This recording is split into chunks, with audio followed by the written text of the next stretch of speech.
Welcome to qnawire. Hi. So the underlying principles behind UV spectroscopy are several. So the first one is the absorption of light by matter or light-matter interaction.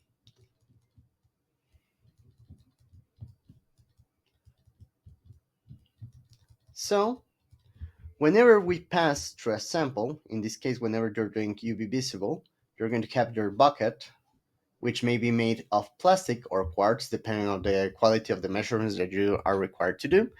You're going to pass some UV light, and it turns out that the one that comes on the other side has some missing wavelengths. Why is that? Because some of the light is going to be absorbed by the matter. And why matter absorbs light at different frequencies or at different wavelengths? That is because in electronic transitions of different molecules, and this is very important, remember, whenever you have UV spectroscopy, the transitions that you're looking at are electronic transitions.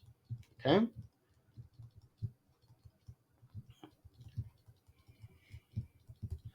So what is happening whenever we absorb light in this way is that we're having the excitation of an electron from a ground to an excited state.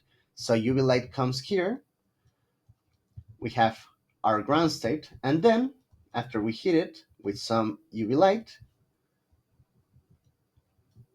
UV, what is going to happen is that one of the electrons is going to hop into one of the possible excited states of the molecule. And here it really doesn't matter, you can have a singlet or a triplet state. In most cases, it is going to stay as a singlet. That means that one of the electrons stays up, the other one is going to stay down. In the triplet, both of the electrons stay up. Okay? So that depends mostly on the type of molecule that you're going to have. And finally, the other underlying principle that we have in UV spectroscopy is that the rate at which electronic transitions are going to happen by UV light is going to follow Lambert and Beer law. Lambert and Beer law,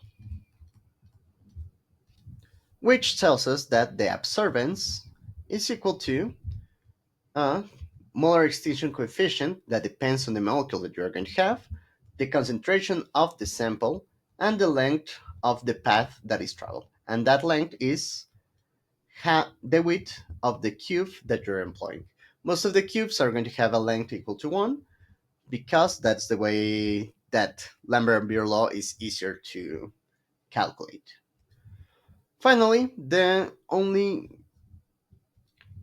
missing part of this is that we are going to have, after UV light passes through our sample, we're going to have a detector, and that is going to tell us how many light has been absorbed by the sample itself.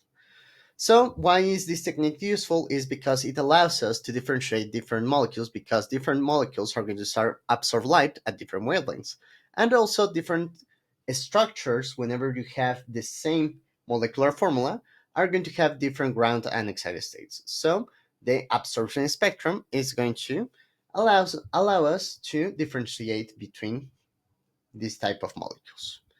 And that will be all. Thank you very much and have a good one.